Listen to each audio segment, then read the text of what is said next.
Jeremy Patton since he's gotten here? What he's looked like? Well, I mean, we're kind of easing into it from a football perspective. Had a chance to work with him a couple times, and it's a little bit different because I saw him 3 times in person last year play, so I'm pretty familiar with his skills and what his skill set is. But all the reports have been positive. I mean, he's done a nice job in the weight room and in the classroom, and obviously, one of the benefits of having a camp that's as long, as spread out as it is you can take a guy like that, a newcomer, whether it be a junior college guy or a high school guy, and you can kind of slow things down a little bit and not go so fast that they get left behind. So, what are his skills?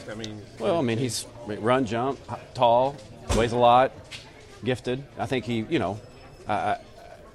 I think you got to hold judgment on how that translates into football. But there's a reason why we recruited him and why a lot of other people recruited him too. Is that he's got some nice physical skills. Brett described your position as this: Austin Cantrell is here, and there's a covey of guys here.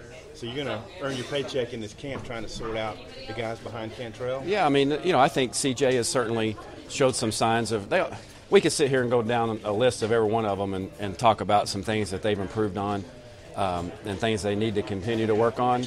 But I think the first 2 or 3 weeks of camp will really prove, who are those guys that we're ready to go to battle with. And so there'll be a lot of reps, a lot of opportunities, and every one of those opportunities are going to be evaluated and graded and corrected and watched very closely. Grayson began to get some playing time toward the end of last year. Missed the spring. Where do you think he fits in? Well, that's another guy that people don't talk about. And here's a guy that came in last year as a true freshman.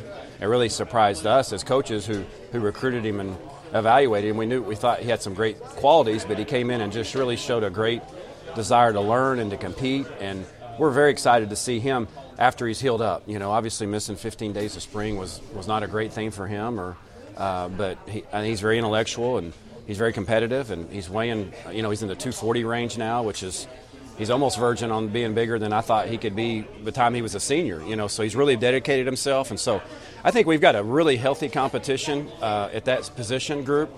And like I said, there's going to be a lot of reps, a lot of opportunities for them to be judged early on. And he'll be able to practice right away? He's full go. What do you think this new camp, this extended camp's going to come from it? Check in with me in a month from now.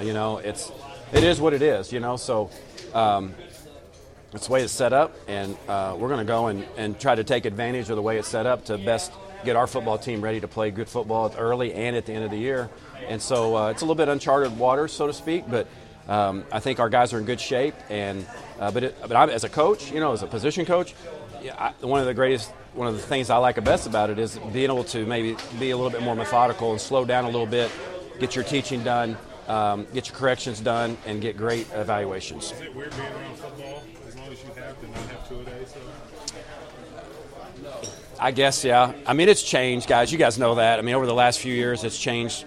The rules, 4 or 5 years ago when we can start working with our guys during the summer and the spring, and it's really changed in some ways, it's kind of changed the need for those, back in the day, back in my day, you didn't see your team during the summer. You saw them on August 1st, and it was like, okay, we've got 3.5 weeks to get ready. We might need to practice 3 times today, And so there was just a little bit different a mindset, and but that's the way it's set up, and we're going to make the best of it. I think we might have, yeah. I think that was the year before I got there with Jack Crow. I think they did 3. I remember in '92 it was 6 a.m. and 6 p.m. and I can only imagine what that was like for a coach. How tough that was for them.